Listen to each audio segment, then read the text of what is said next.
En aquel tiempo dijo Jesús a sus discípulos: Un hombre rico tenía un administrador a quien acusaron ante él de derrochar sus bienes. Entonces lo llamó y le dijo: ¿Qué es eso que estoy oyendo de ti? Dame cuenta de tu administración, porque en adelante no podrás seguir administrando. El administrador se puso a decir para sí: ¿Qué voy a hacer, pues mi señor me quita la administración? Para acabar no tengo fuerzas, mendigar me da vergüenza. Ya sé lo que voy a hacer, para que cuando me echen de la administración encuentre quien me reciba en su casa. Fue llamando uno a uno a los deudores de su amo y dijo al primero: ¿Cuánto debes a mi amo? Este respondió: 100 barriles de aceite. Él le dijo: Toma tu recibo aprisa, siéntate y escribe 50. Luego dijo a otro: ¿Y tú cuánto debes? Él dijo: 100 fanegas de trigo. Le dice: Toma tu recibo y escribe 80. Y el amo alabó al administrador injusto porque había actuado con astucia. Ciertamente los hijos de este mundo son más astutos con su propia gente que los hijos de la luz. Y yo digo: gánense amigos con el dinero de iniquidad, para que cuando les falte los reciban en las moradas eternas. Gracias a ti, Jesús, por ganarte nuestra amistad, por ser ese ejemplo de lealtad y de esperanza para tantos que nos distraemos y volvemos a ti a escuchar tu palabra. Gloria al Padre, al Hijo y al Espíritu Santo, como era en un principio, ahora y siempre, por los siglos de los siglos. Amén. Hola, bienvenida a nuestro espacio diario de Videopautas. Mi nombre es Alejandro Fonseca, discípulo y matrimonio de la comunidad misionera Verbum Dei de Bogotá. Espero que este espacio de reflexión con el Señor te ayude a asimilar la palabra que nos comparte hoy la cita de Lucas 16, del 1 al 13. Repito, Lucas capítulo 16, versículos 1 al 13. Esta lectura nos lleva a revisar cómo estamos invirtiendo nuestra vida para ganar más amigos para el cielo y asimismo haya menos adeptos a las ilusiones del mundo.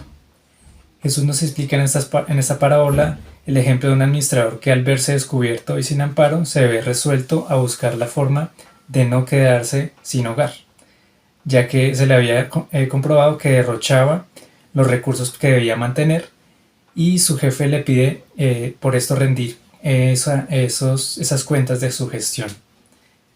Y encontraba dos puntos que pueden ayudar a meditar el Evangelio de hoy. Uno es el mirar en mí, cómo estoy llevando mi vida terrena, evaluar mis actos y hacia dónde los estoy encaminando. Puntualmente nos interpela el Señor en si estoy o no derrochando esos bienes que me está otorgando.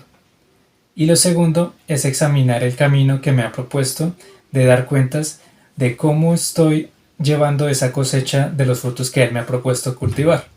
Por ejemplo, en las actividades en las que me desempeño, ¿cuál es el propósito con el que en el fondo las realizo? ¿Es el de sembrar esa semilla de la palabra en los demás o es el de enriquecerme con bienes terrenos, ¿no? Orando este pasaje me llamó la atención el tener que repasar varias veces la parábola para comprender la reflexión que hace Jesús en ese sentido del administrador infiel, ya que no entendía el carácter del amo y su actitud frente al comportamiento de su servidor. Y me iluminaba el espíritu al comprender que la corrupción nos puede dañar de muchas formas y nos puede engañar. Y podemos caer en su juego por perder de vista el camino de un verdadero cristiano. Y me hizo traer a la memoria algunos casos en los que he visto de primera mano la astucia en quienes he acompañado trabajando en pro del dinero para la riqueza mundana, ¿no? De cuántos he sabido que buscan la forma de salir a flote en medio de competencias desleales o de conductas dudosas en quienes administran esos recursos. Y es que esto me ha llevado a un cuestionamiento que me ha hecho en los últimos años, buscando el propósito de lo que he realizado en este tiempo como empleado. Y es encontrarle un sentido a esas actividades que realizamos que muchas veces vemos tan vagas o sin rumbo. Y en este pasaje, que por cierto los invito a leer completo, descubría un mensaje que me daba esperanza en medio del caos que puede volverse este mundo en el que vivimos y en el que podemos perder de vista el verdadero camino que Cristo nos ha mostrado. Este mensaje va encaminado a comprender el trasfondo de cada tarea, de cada labor que realizamos y entender que pueden ser bendecidas y pueden dárseles ese propósito que dirige nuestra fe. Hablando de lo poco que tenemos, leía en estos días una noticia de las vacantes de empleo que se están dando en Estados Unidos y me llamaba la atención por la forma en que la anunciaban, ya que comparaban el salario de un profesional aquí en Colombia versus una persona que lava platos en ese país. Y descubría que el fin o el objetivo detrás de ese titular no es más que incentivar una salida rápida para quienes buscan una solución en medio de esa crisis económica en la que se encuentran o atraviesan, sin detenerse a pensar en las consecuencias y en la relación del costo de vida que, por ejemplo, no se detalla en esa noticia. A propósito pues de la situación de los migrantes que vemos a diario, una compañera me contaba respecto a esa noticia que unos familiares suyos se habían embarcado hacia Estados Unidos y lo hicieron pues de forma ilegal. Y me hablaba de lo fácil que para ellos fue pasar e irse a trabajar allá. Y me cuestionaba pues esa controvertida decisión, ¿no? Y esa visión que pues yo le respondía a ella, que personalmente me costaría mucho lanzarme a arriesgarlo todo por empezar una vida desde ceros, de esa forma. Pues así veía la historia del administrador infiel, que retrata una de tantas situaciones desesperadas de quienes lo han perdido todo y logran encontrar una salida de forma astuta para solventar la pérdida de su empleo. Por un lado, pues al detenerme en el versículo 9, en el que Jesús nos dice: y yo digo, gánense amigos con el dinero de iniquidad para que cuando les falte lo reciban en las moradas eternas. Sentía esa invitación a acercarme más a esas situaciones y escuchar esos problemas por los que pasan mis compañeros. Por ejemplo, buscar una manera de compartirles un mensaje de ánimo y de fortaleza que les pueda dejar en el corazón algo de esa fe que como seguidor de Cristo me impulsa a cultivar. Y por supuesto brindarles un consejo sobre cómo solucionar sus situaciones cuando lo pueda hacer, ¿no? Pues así en lo que puedo orar en el otro, en eso poco empecé a evaluarme en esa administración de lo que soy y lo que tengo también como para dar como creyente.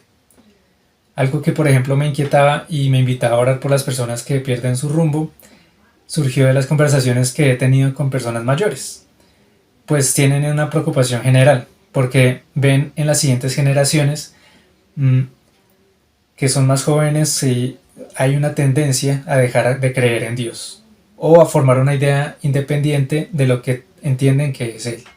Y la respuesta o enseñanza que encontramos en estas charlas era que ese ejemplo que han tratado de darles no ha sido el suficiente, o mejor dicho, no ha sido el adecuado. Y en lo que hablábamos, notaban que les ha faltado ese empeño o esa astucia para conectar con la visión que tienen con esas personas más jóvenes sobre su vida y su propósito en el mundo, precisamente por dedicarse o empeñarse a vivir o a servirle al dinero. Entonces, un tema que va ligado a esa fidelidad al camino y a nuestra misión como cristianos. Sobre ese segundo punto que les decía que podíamos orar y el cual también podemos relacionar mucho con ese porque donde está tu tesoro, allí estará tu corazón, en el versículo 21 de Mateo 6, lo cual veo ahora en cada labor, que hay una oportunidad en cada labor para salir al encuentro de ese tesoro, en quien necesita esa palabra, ¿sí? De trascender en mis labores y en mis vivencias y aprovecharlas en este propósito de evangelizar, para el cual nos pide esa astucia y esa lealtad para servir al único Dios, al único Señor, ¿no? Un primer paso que me invita a la luz de nuestra fe es que pueda enfocar mis acciones en las tareas que surgen cada semana y disponerme como instrumento del Espíritu Santo para que el compañero, el amigo o el hermano pueda por lo menos conocer de esas moradas eternas que nos tienen preparadas en el cielo, y ayudarle y ayudarme también en la tarea de discernir sobre cuál es el verdadero Señor al que le estamos sirviendo y cómo podemos fijarnos o cómo darnos cuenta que sí le estamos sirviendo y encaminarnos ambos en esa misma dirección, ¿no? Esa es la propuesta que nos tiene hoy el Señor, en la que debemos seguir buscando esos momentos de silencio en los que podamos también ofrecerle y que podamos también organizar o administrar ese tiempo en nuestras agendas diarias para que nos dejemos guiar y nos enseñe a ser fieles en medio de esas tribulaciones que se nos presentan en la vida. Que tengamos muy presente también a Mamita María en cómo vivir con humildad y con transparencia este camino hacia la cruz que nos ponemos ahora, nos disponemos a recorrer. Espero que tengan una oración que le puedan sacar mucho provecho y que tengan un buen y bendecido día.